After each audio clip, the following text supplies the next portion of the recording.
What is going on, everybody? Man, Eric Wilson in for the Sports Arena. Yes, on a Monday night. Y'all already know what time it is. And a huge thank you to everybody who checked out my post today. Much love. Because as I said, normally when I start the show, what do I always say? We got so much to talk about. Not tonight, we don't.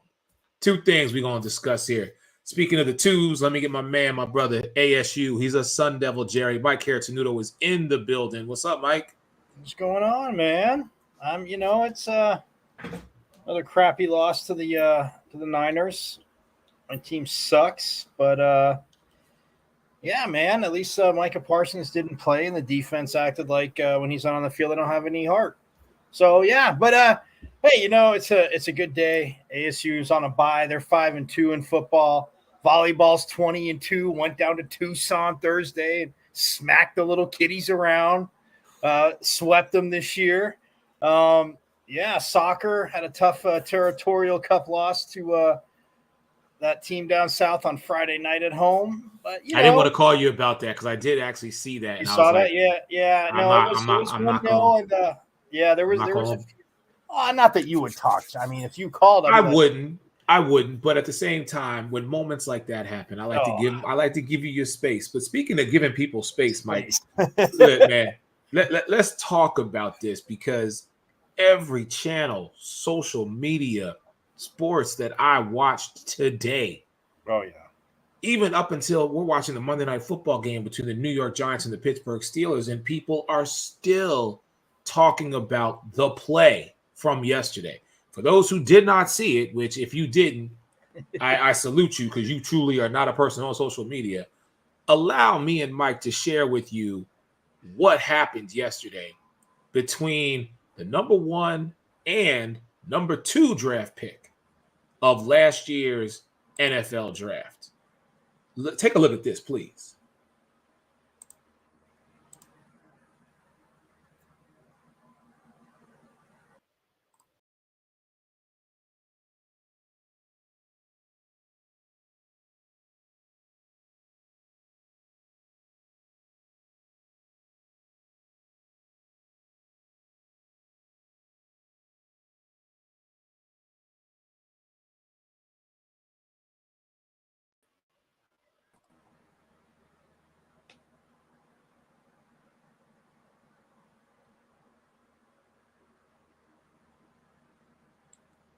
Yeah, there's no sound there, but everybody saw it. You don't need sound. Jaden Daniels ran around for 10 seconds. Almost 13. Yeah. Almost 13 seconds. Here's the thing, because I always say this to you. Like, yeah, we always heard. I mean, we grew up with, watching NFL primetime with Tom Jackson and Chris Berman. Knock it down, and when somebody didn't knock it down, but it gets batted up in the air. Now, look, to the defender's defense, I mean, all those hands are around it. A Washington player could have did it, but it's. But Mike, you have to, and you know this. No, what I'm going to say is my issue with down the back end. My issue is, it's coming. You only rush 3. My theory is you still have 5 linemen, fine, whatever. Rush 4. You can still put 7 back, and you're going to be perfectly fine. That always disgusts me. That drives me absolutely crazy. Mike, but here's the thing. This is the thing that kills me more than anything else about this play. And I apologize. I thought I had the sound queued up. That was my bad. But this is what I don't get. Okay? The guy who tipped the ball wasn't even paying attention as the play was developing. Oh, he was talking trash to the fans. Yeah. He was too busy. Trash. He was too busy telling the fans whatever he wanted to tell them. And then he is the reason that the ball did not get swatted down, as you are taught, as you and I know, when throwing a Hail Mary. If you are the opposing team, you have one job: get that ball nowhere near the team that is trying to do a Hail Mary, do a miracle. And what does he do? He goes up, his hand touches the ball, and the ball just flips right back. And here's my other question. Why is no one covering Noah Brown?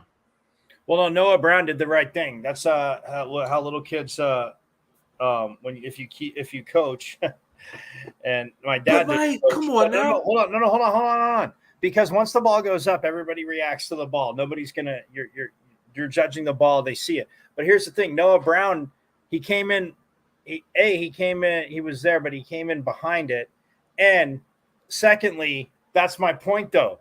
Like when you're coaching little kids, because it's like Pac-Man, like little kids soccer, like 5-year-old soccer is like Pac-Man. So if you actually get the one kid that stays off to the right or left of the scrum, the ball's going to come out to him or her, and you can go down and get goals. That's how I got many as a 5-year-old. I missed a lot too, but Noah Brown did the right thing in stepping back, because if it does get tipped up, that's right. Everybody else, because you're taught to go to the ball as a defender. You're not playing. You're playing defense, but you're defending the ball, not the man there. How do you let a player from the team trying to score get behind you as a defender, Mike? How do you do that? You're not supposed how do you to, do that? Right. Thank you. Thank you for answering my question. On every other play, supposed to. Right. On every other play, you're not supposed to. On a Hail Mary, though, you're still defending the ball to go knock it down. But there should have been somebody. Mike, I'm looking at it right now. I count 1, 2, 3, 4. I count 6 Chicago Bears players and 4 Washington Commanders players. So do the math, Mike. Come on now. It's got to be more than 6 to 4. Mike, I'm telling you right now. 6. 1, 2. I'm looking at it right now. 6. You want me to show you the screen? Let me show you the screen, Mike. Count with a brother. 1, 2, 3, 4, 5, 6 Chicago players. 1, 2. There's a guy down here, 3, and Noah Brown. How does no one, until it is too late, see Noah Brown behind them? Right. Because he did the right thing. He got in with his scrum and he just separated because they're looking at the ball. That's my point. You're not wrong. I'm just saying to you, he makes once the ball goes up and you're at the goal line, you see it. You're giving the receiver space. You're giving the receiver space because you're obviously not going to pass interfere and put the ball on the 1-yard line. So yeah. The second it goes up and Noah Brown, I mean, yeah, you're like, what the hell? What? And everybody says that. But again, when that ball's up in the air, you see where it's coming down. And even if you were on Noah Brown, here's my other point to you, E. If you're on Noah Brown and you see that ball short, you're like, as a defender, hell yeah, I'm going to go back and knock that down because the ball's not getting to him. So he's either going to come back with you or he's going to stay there. Well, Noah Brown, again, separated himself from the pack as he came in, and everybody was reading the ball, and it didn't get – and the Bears players, again, hands on it, tipped it up. It went up and back and not down. But still a hell of a game by both QBs, I'll say that. Oh, listen, hell of a game. Let me see. Mike, let me know. Okay. Everybody let me know if I got sound on this one. So here you go. There it is. Gotten hit throughout the rest of the game. And it's hurting more now. Comes down to one last play, and it's going to be getting longer by the second. You're all the way back at the 30-yard line. Now you can step into it. Here comes the Hail Mary with the game on the line, and the ball is caught! Caught! It's a miracle! I want to pause it right there. Mike, you see this guy right here with the jumping up and down like an idiot? Oh, yeah. That's why I can't be security for any of these games. That's exactly why I can't be security for any NFL game ever. You want to know why? Because, Mike, that would be me. I would have lost my damn mind. Right. No, look, again, I mean, look, Aaron Rodgers hit one of those years ago, and I will say this, the dude pushed off. He hit one just a couple of weeks ago. No, I know, but I'm saying like that though. He hit one like that, but like to end the game. Yes. Yeah, yes. The dude in Green Bay, when he was in Green Bay, his receiver again got a nice assist from a push off, pushed a defender who went up, and the ball went over him, obviously, and then he missed they got the touchdown. But I mean, look, I'm not disagreeing with you, and I'm not like, people that have seen our show know, like I'm not just taking the opposite side to take the opposite side. But yeah, you're defending. Yes, the receivers, you're close, but it's also just defending the goal line, and the ball goes up, and as a DB, I mean, look, they're at that level. They see it's short. Oh, so you're going up. So even if you were with Noah Brown, you see the other guy coming in, see the DB coming in, all those hands go up to knock it down, and yet nobody knocks it down. So, I mean, look, Noah Brown did the right thing because you look at it, he knows, okay, if it gets tipped, there's a chance. I mean, again, it could have got tipped to the side. We could be talking about a ball that went to the side and that stayed in the air for a second or two, and nobody caught because it went away from Noah Brown. We wouldn't be having this conversation. No, I know. But Mike, if that ball got tipped to the ground and the Bears would have won, no, but I'm saying would not be having this conversation. Went to the area behind the ball. That's what I'm saying. He's still playing it too, but he's like, I'm not, okay, this guy, they're already in. I'm going to be right here. If it gets tipped, it's coming right back to me. So, I mean, yeah, I don't disagree with you. Royalty check to Aaron Rodgers. Yeah, he should. But I look at it as yes, it needs to be knocked down. But B, you need to rush forward. I mean, he went back and forth. Those three defensive linemen, I mean, like you said, 13 seconds. Yeah, like 7 seconds, 8 seconds. Again, not that they're terrible, but they're in shape, but they're gassed. So he's just kind of going back, stepping up. You rush forward, you bring pressure. I'm not saying do what the Jets did a few years ago when our buddy was trying to get fired. Adam Gase trying to get fired. You go cover zero and Derek Carr drops a freaking dime over the top because the pressure didn't get there. But man, it sucks that it happened. Like good fortune happened to that team. I was like, oh, because when the Bears scored late, I literally was like, oh, cool. I turned, I was like, oh yeah, great, the Bears are going to win. And then I see the Washington one. I'm like, wait, what? Yeah. And then Mike, I turned away from it. I went back. I had to look. Mike, I'm sitting here watching the end of this game because every Sunday TVs are on. I got Red Zone going. So I turned off Red Zone because this was the last game from the 4:30 hour. Okay. So I turned on my local CBS to watch it. And I'm sitting there, and like you, Chicago scores, and I'm saying to myself, well, there goes another loss for me because I picked Washington, and apparently Caleb Williams, number 1 draft pick. This is why, And then I watched this play unfold. And even with the ball going up in the air, I'm saying to myself, somebody is going to bat it down. Someone. When I tell you this, Mike, you will understand. But for the rest of the world, allow me to introduce you to a little bit of my life. My mother, as everybody knows her, Mama Wilson, is a football fan. Okay?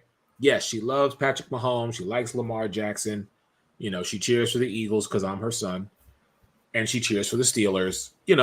But my mother is a football fan. Okay? Now, I'm sitting there with my mom watching this game, and all I hear her say is, throw the Hail Mary, throw the Hail Mary. I'm like, Mom, why? I'm like, she's like, I'm telling you, why say throw the Hail Mary? I'm like, Mom, of course I'm going to throw a Hail Mary, but nothing's going to come of it. When I tell you that Noah Brown caught this ball, I about shot out of my skin. Like, how did this woman know what was fitting to happen? The Hail Mary only works every so often. But yesterday, Mama Wilson called it. And I was like, I couldn't do nothing. I was happy because I actually picked a team that won, but I was just like, are you kidding me? And all I heard the rest of the night was, Hail Mary. I told you, throw a Hail Mary. I'm like, okay. All right. And first off, let me just say this. We got to give a lot of love to Jayden Daniels. This young man was a game time decision because of the rib injury that he sustained. And yet, Mike, this young man threw for 326 and rushed for 52. 326 and 52 with a rib injury? Come on, man. Yeah. No, I mean, look, Marcus Mariota delivered the week before. Again, granted, it was Carolina. Carolina. But I mean, again, you have a very solid backup there. But yeah, I mean, he was going through treatment. I mean, like we heard all week, and then saying, "Oh, it's getting closer," and it's just it comes to a comfort level. I mean, any quarterbacks ever talking about rib injuries, especially the higher level, the higher up you go, it's just about comfort level. What can you do? And to me, it's one of those things where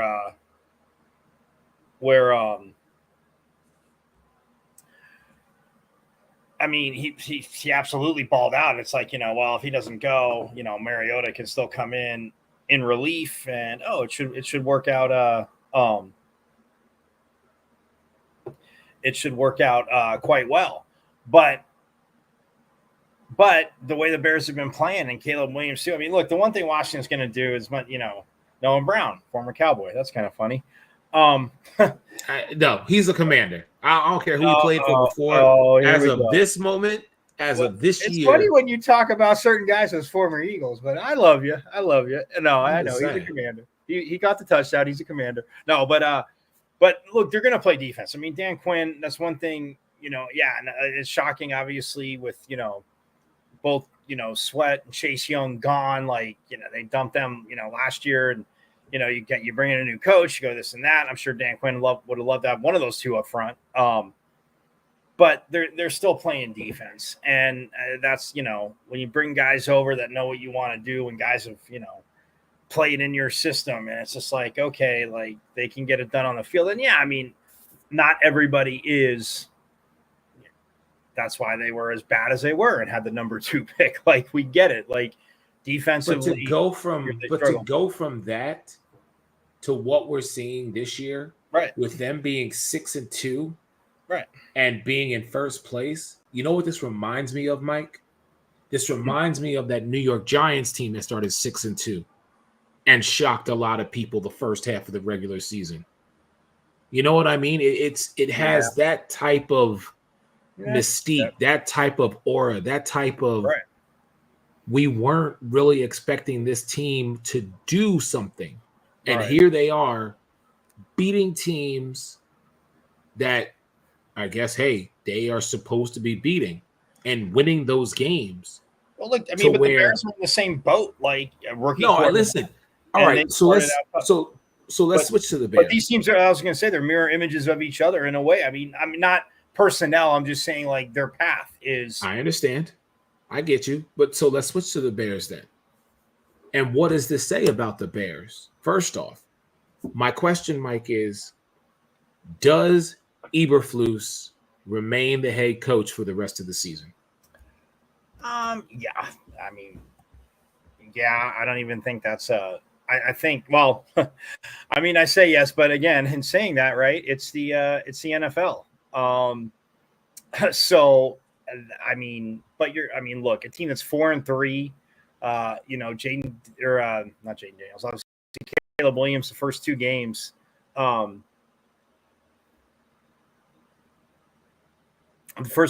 me, didn't look, he's a rookie, and they're calling plays or certain things, but he doesn't just want to run. And for most of this game, I mean, you think about it, it's one of those things, Eric, that both teams obviously are in the game. Like, I mean, but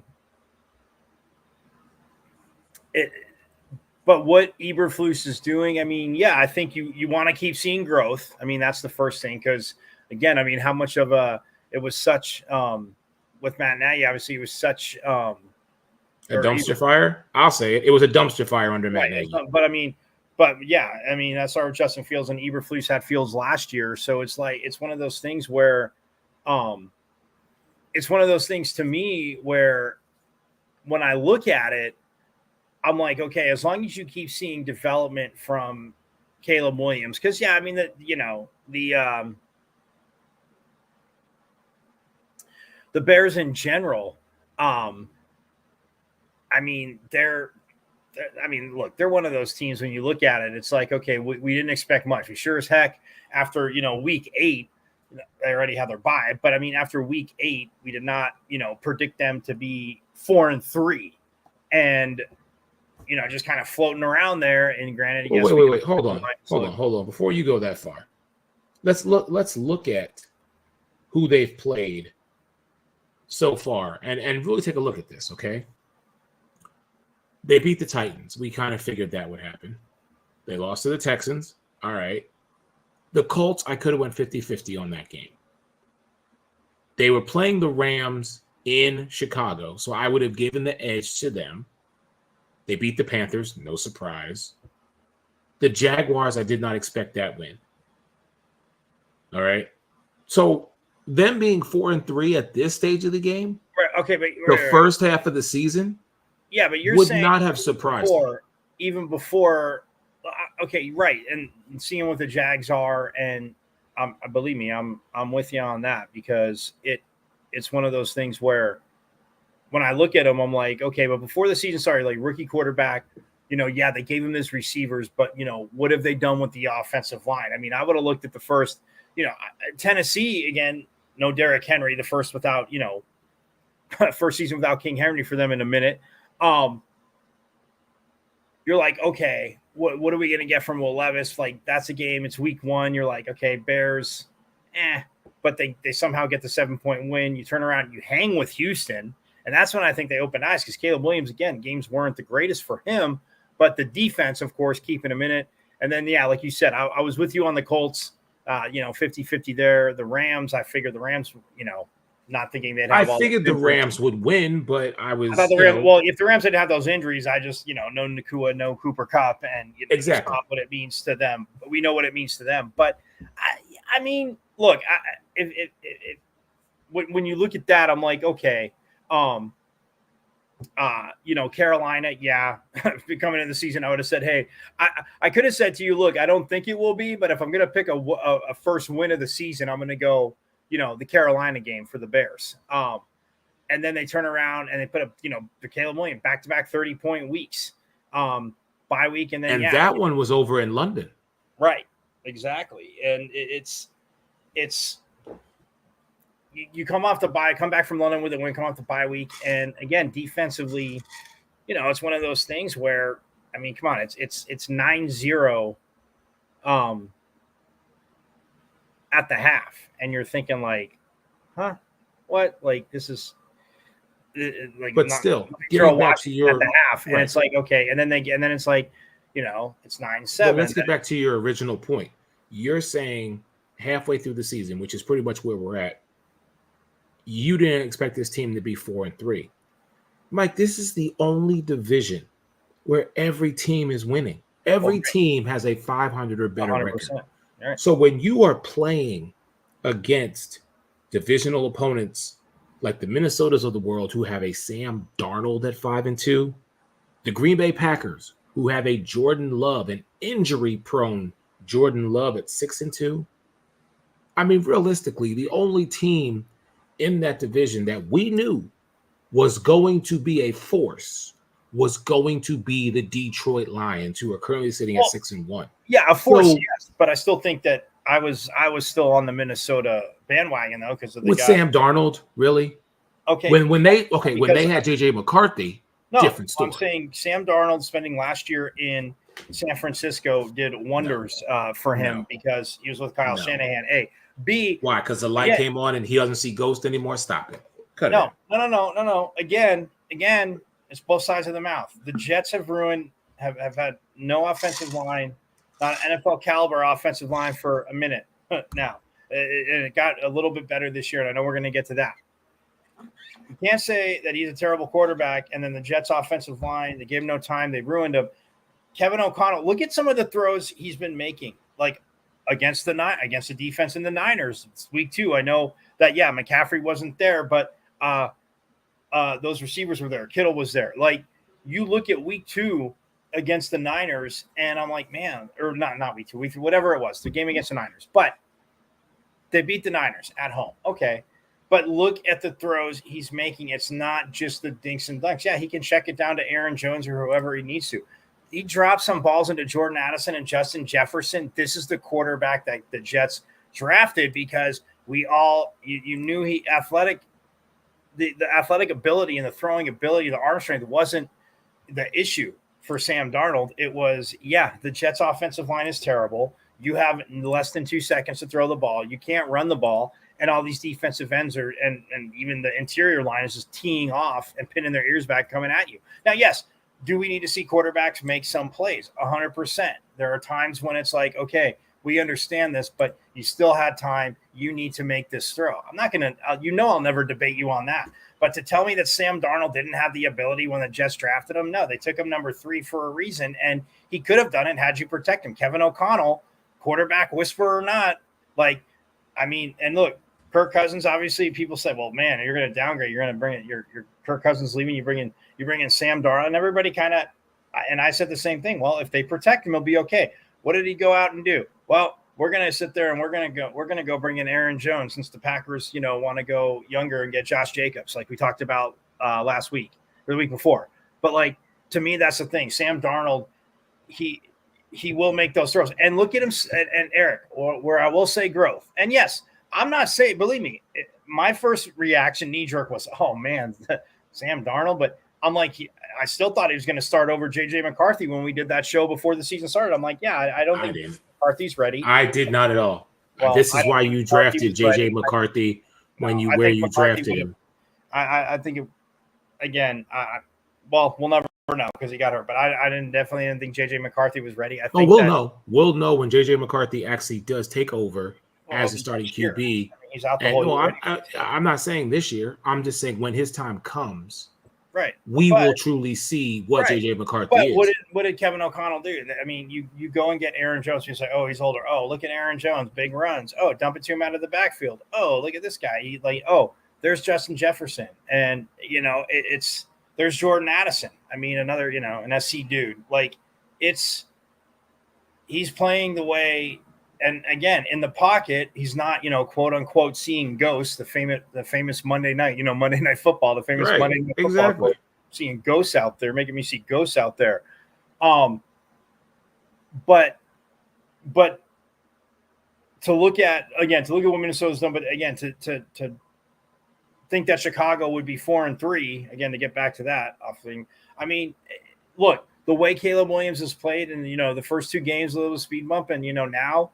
Again, we'll see what he does against, they got the Cardinals this week, and the first place Arizona Cardinals, by the way. You're 4-4, Mike. You're 4-4 along with San Fran and Seattle. Okay, and yes, and they've beat San Fran. They've beat the Rams. They need to play Seattle, and they're in first place. That's why they're listed as first. It's a 3-way tie for first, Mike. Well, no, because if the season ended, the Cardinals right now would have the division because they beat. Fine. But anyway, you're a division leader.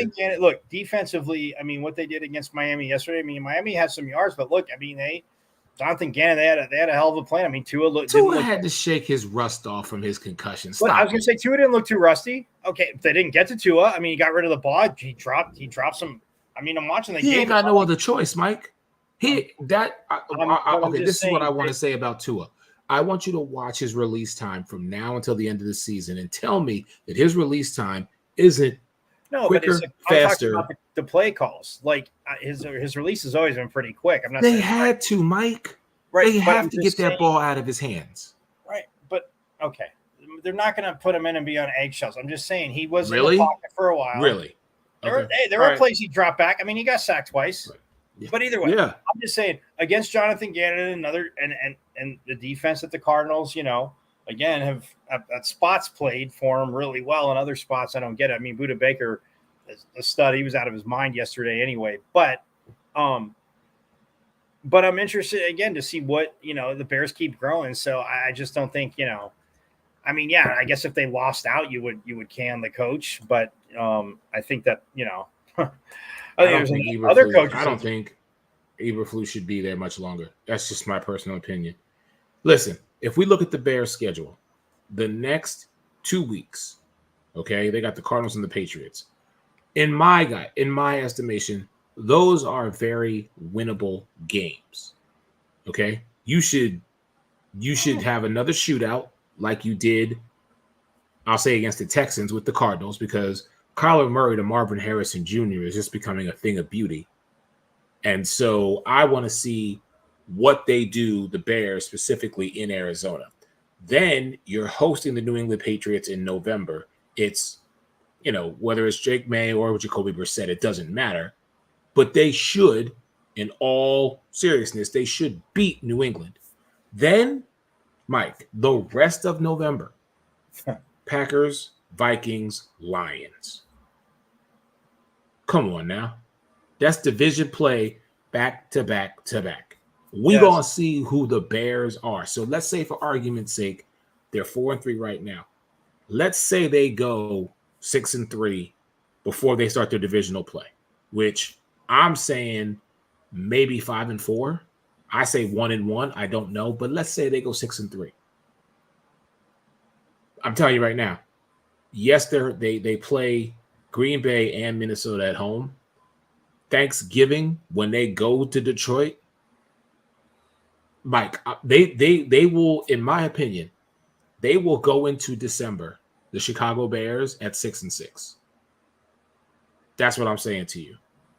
Right, but if you're a Bears fan, and yeah, nobody's thrilled about that, but if you're a Bears fan, you'll freaking take that, because then you're at San Francisco, at Minnesota, home for Detroit, home for Seattle, and then you close out at Green Bay, obviously divisional. So it's, and that's another 3 losses.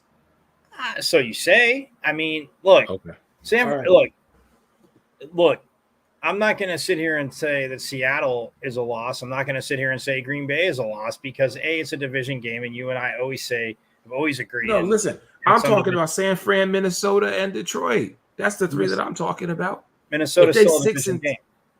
If they 6-6 going into December, right, they're going to be 9-6. They're going to be 6-9 before Christmas. And very well could be. I'm just saying, if they're 6-6, that's a lot of confidence for a rookie quarterback. B, they're obviously doing things right. Not when you're the number 1 draft pick in the toughest division. You have got to step up.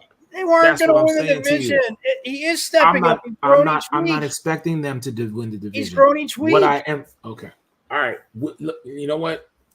Stick a pin in this conversation. You and I will come back to it in December after Thanksgiving.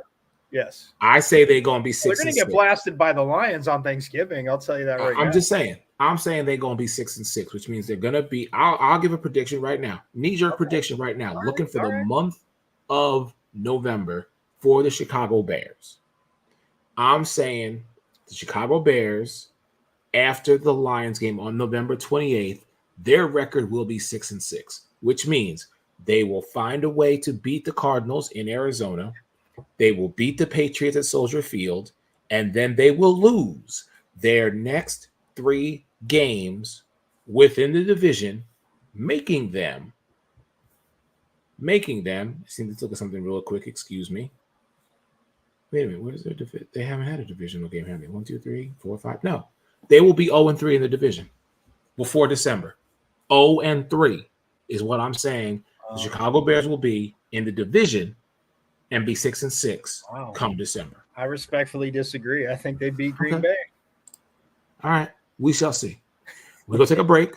When we come back, we're going to go from Chirac and Washington, the nation's capital, to Gotham City. More with Mike and your boy Eric in just a moment. Connecting your brain and body with interactive games and tests. Why is there no physical activity in today's health physical? Trazer is an holistic technology used to rehabilitate, prevent falls, and improve sport performance.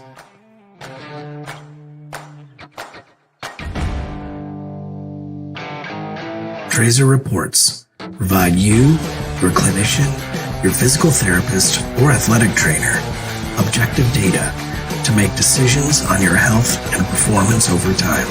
Measure what matters to change your game. Take the Trazer Challenge. Confidence, growth, connected by Trazer.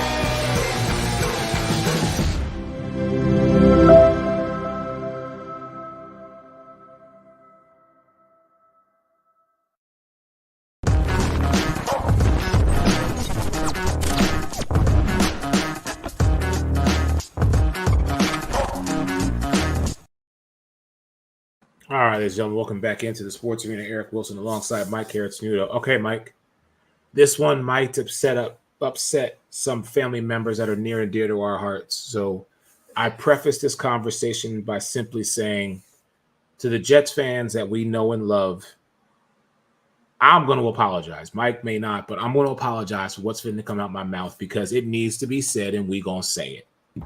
All right? Let me start the conversation by simply saying this.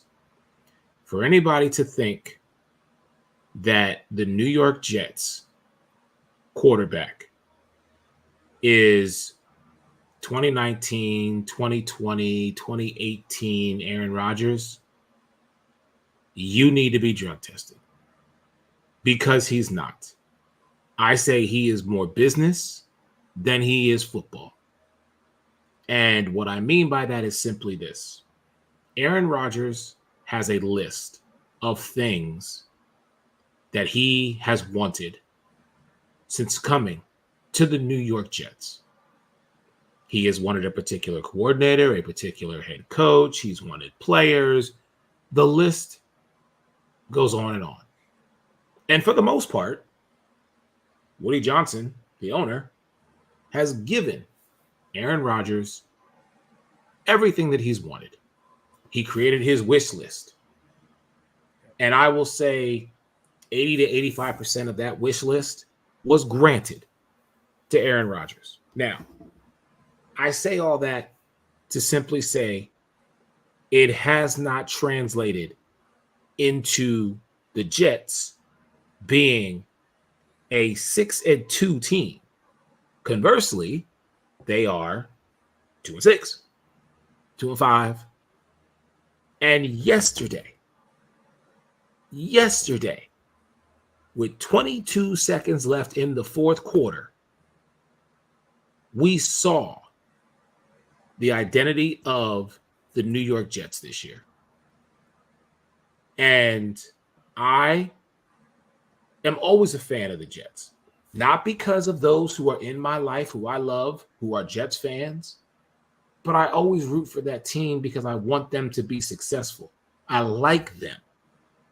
But I guess I'm going back to the days of Chad Pennington. I'm going back to the days,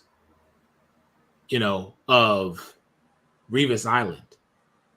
I'm going back to the days of Rex Ryan as the head coach.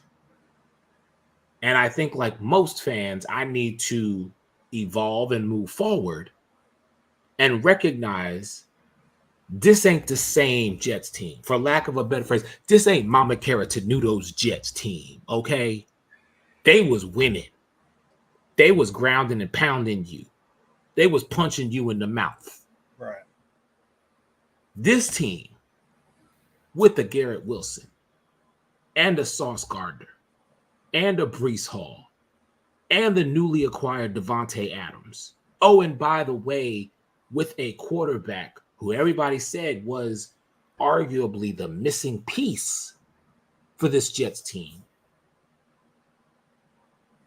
They are no better than they were when Robert Saleh was the coach. Dare I say they might even be worse.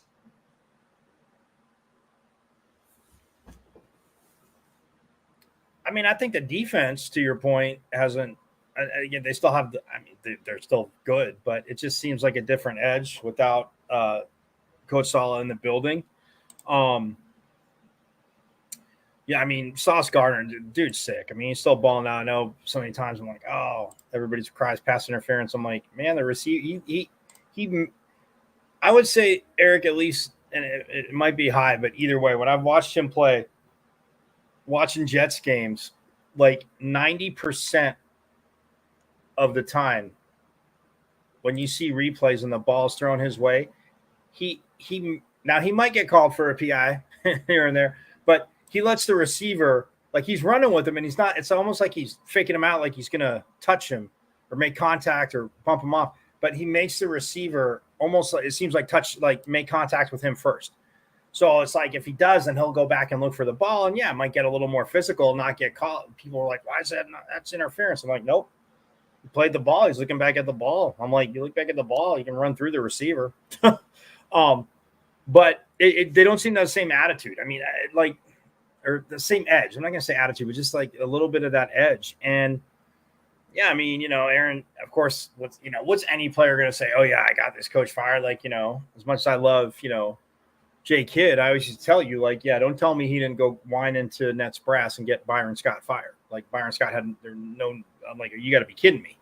But like, nonetheless, like, and if you're saying, this team, we got to do this. Well, how is changing a coach? It's like, how is changing a coach, a few weeks into the season, putting them up for success? You figure, maybe you win that first game out, interim coach. A lot of teams do. They didn't. And I mean, Aaron Rodgers, the season, the crazy thing is the records are different, as you know, and I'm not taking a shot or comparing them. So anybody wants to, hit me up, comments, say I'm clueless. Like numbers wise, 12 touchdowns to 7 picks. He's got better ratio than Patrick Mahomes, who has 8 touchdowns and 9 interceptions, and they're still undefeated. But I digress. It's about the Jets. And yeah, look, it's coming off an injury, they kept saying, he wanted to be back last year and he was throwing on the field. And yeah, throwing, you and I both know, we talked about this last year, throwing in street clothes is one of those things where, it's different, but you're starting to go through drills and stuff like that. And it's like, man, if they were to make a push, it'd be crazy if Aaron Rodgers came back that quick. But whatever, all last season, you go through the off season, you come in and you're feeling, good. Then you play a game, in London against Minnesota, you throw 3 picks, and 2 of them were just absolutely. He can't play in London. Aaron Rodgers should never play an NFL game in London. Wait, did he struggle there with the Packers too? He struggled there when he went and played against the Giants the one year. Oh, wow! And they were able to scout his simple motions to be able to dictate what he was going to do. Right. Aaron Rodgers does not need to play in London. You want to have a good year, don't go to London. I don't care if you go to Brazil, Germany, Australia, Taiwan. Just don't go to London anymore. He's not letting him go to London. His passport's been revoked. No, yeah. And so, look, you have a bad division, or not division. Thinking of the Packers, but you have a bad the division's bad. It's Buffalo. No, but I was thinking back Packers Vikings. We have a bad divisional game against the Vikings, but no, still it is frustrating for Jets fans because yes, the way Aaron Rodgers comes off a lot of times, it is annoying, and we've talked about that throughout the years. Like his talent was one thing that people, even if you didn't like him, it's like, yeah, I'm not gonna. I can say, oh yeah, you suck, Aaron Rodgers, but his talent, what he did. He went. God, he went what? I think he went almost it was 15 weeks, almost a whole season. I think maybe one of the years he won MVP, he only had 3 interceptions, but he went 15 weeks in between picks. And so, look, the talent was never an issue. It's just he opens his mouth and he's always the smartest dude in the room and yada yada yada, and it drives people crazy. I could care less about that, Mike. No, but I'm saying that's what people pile on, and then when you have games like that against Minnesota, and then Devontae Adams comes in. I don't know what you expect week 1. That's madness. Why would you even what's there to week 1? I'm not going to expect a ton. But you start getting back on the same page with Devontae Adams, but now, like you said, you're 2-6, and you're 2-6 along with the Pats who just beat you, so you are in last place. Miami, 2-5. And then, of course, there's Buffalo saying that's right. Before the season, it was everybody else's division and we suck. And, it's everybody else. There's Buffalo, first place. So, look, and they've had their, challenges too. But if you're a Jets fan, it's to your question, if Aaron Rodgers, after this year, the problem is, though, Woody Johnson is not going to want to say, we can't just move on from Aaron Rodgers because, there's, he's under contract. Why? Because he's not going to want him to go out failing. So now they're going to do everything to put an offensive line in front of him. And plus, look, Breece Hall needs to get the ball more. Breece Hall needs to get the ball more. Okay. That's all I'm gonna say. I just can't. I'm I'm tired not of the saying they narrative. shouldn't eat. Mike, No, I'm not saying they you. shouldn't. I'm saying they I'm not, won't. I'm not, Mike, stop. I'm not saying you. What I'm saying is I'm tired of the narrative that Aaron Rodgers or a quarterback in the NFL has to go out on top because of who they are. I am so sick and tired of that narrative. Right. Okay. Well, no, I agree. I'm not even saying on top. I just mean respectable. And this year, okay, guess what? No, it's not going to be that. And if this is the end for him, then so be it. Guess what? Every athlete makes that choice when it's time for them to hang it up. Right. And sometimes it's going to be on a high note. Sometimes it's not. Absolutely. Sometimes it's going to be right in the middle. Right. We can't all have a John Elway type life where, when we decided to get out, we were on top. Right. Or even a back-to-back Super Bowls. Or even a Mike Robb, what I'm saying, who I met at the NFL owners and league meeting. He played, he won a Super Bowl, and then he transitioned. So he rode that wave. Right. It's not like that for everybody. So guess what? It may not be like that for Aaron Rodgers. It wasn't like that for Brett Favre. It wasn't like that for how many other players who played in the NFL. Super Bowl, but I mean, Favre went out in the playoffs. I mean, obviously taking Minnesota there. And then so did Brady. You know what? What's your point? But I'm saying, look, if you go, say they win 4 more games the rest of the season, say they go 6-11, right? Or 5 more games. Say they go 5-12. Or no, 7-10. 7-10. 7-10. Like split. Like bowling, split. Like that's it. I'm just saying, I don't think Woody Johnson and the Jets do that. I'm not saying you don't have a valid point. I'm not saying it shouldn't happen. I just think that, you bring in Devontae Adams, so you already readjusted his number. You still have, Breece Hall on a rookie freaking deal, and you have a defense. You had Garrett Wilson, and you have Sauce Gardner, and you have, They've always had a defense. No, I know, but I'm just saying. Now the one thing you need to shore up now, and Woody Johnson will go do, is like the offensive line. And some things are hit or miss in the free agency. Tyron Smith has been better than what they the last year left tackle. I mean, they were just atrocious, and he's had an average season. To this point, I would say he would probably say he's had an average season. But when you look at Rodgers' numbers that you said, he's completed 175 of 284 passes, right? 61.6%, which in this day and age is a teeny bit low. And like I said, almost 1,900 yards and then 12 touchdowns, 7 interceptions. He's been sacked, though. Here's the other thing, 18 times. 18 times. So 18 times, Mike.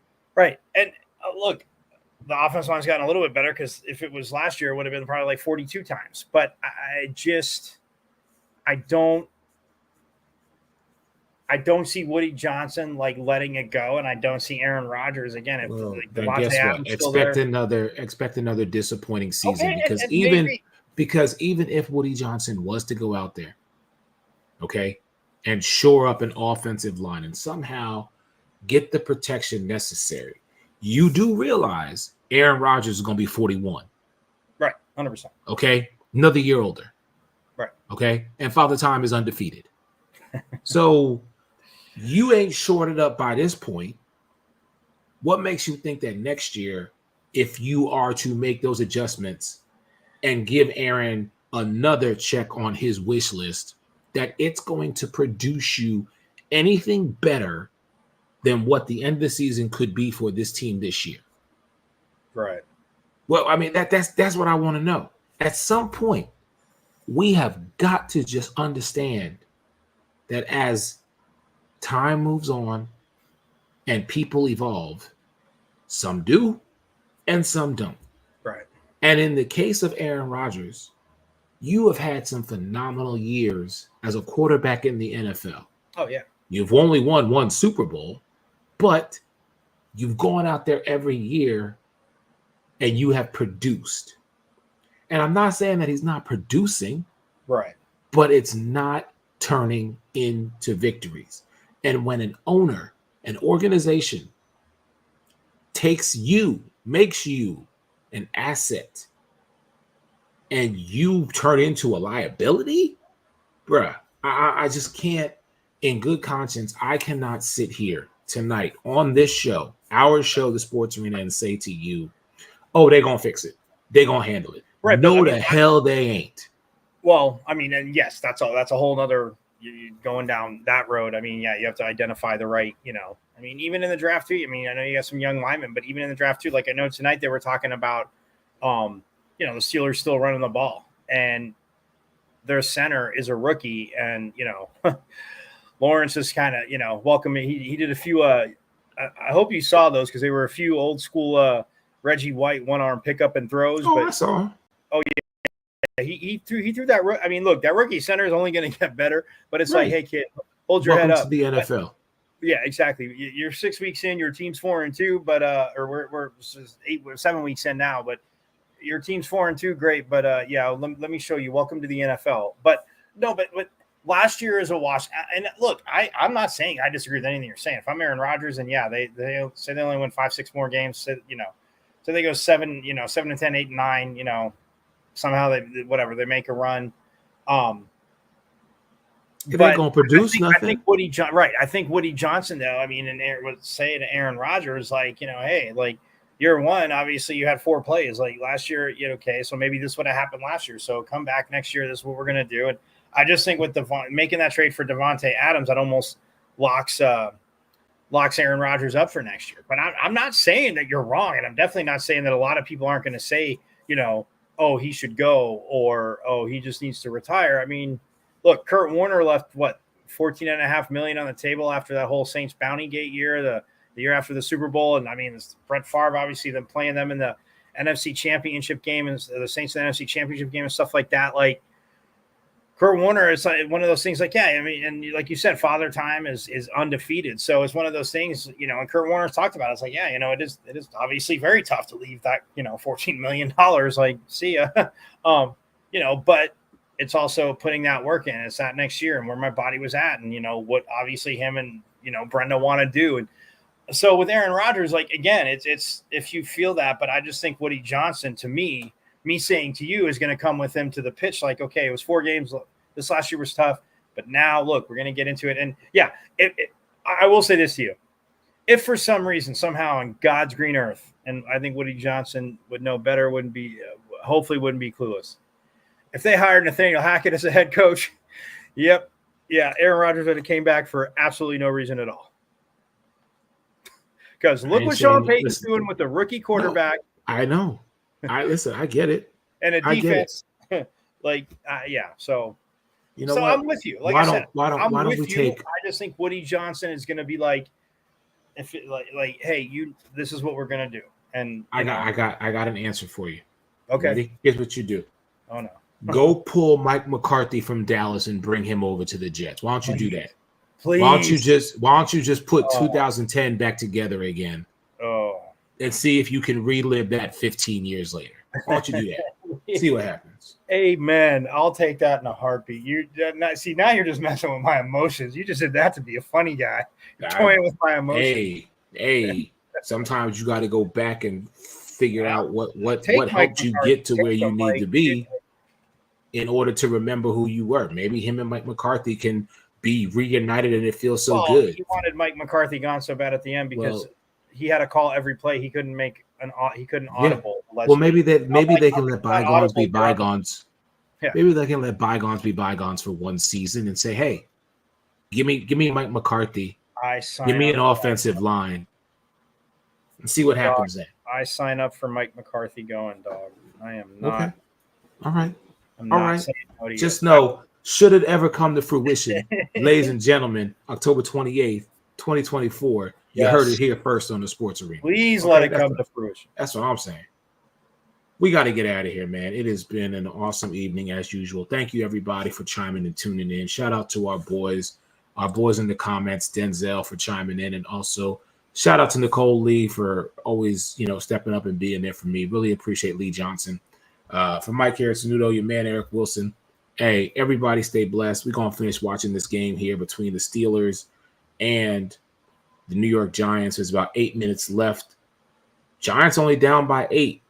We'll see what happens. But, And as far as the World Series goes, I mean, it's bottom of the 7th. Dodgers are up 4-0. Yankees, y'all better figure something out, because I do not want to hear Stephen A. Smith's mouth or Mad Dog Russo, Christopher Russo's mouth after this happens. All right. So for Mike, for myself, and the whole entire family, we love y'all. Everybody stay blessed, and we'll holler at you soon.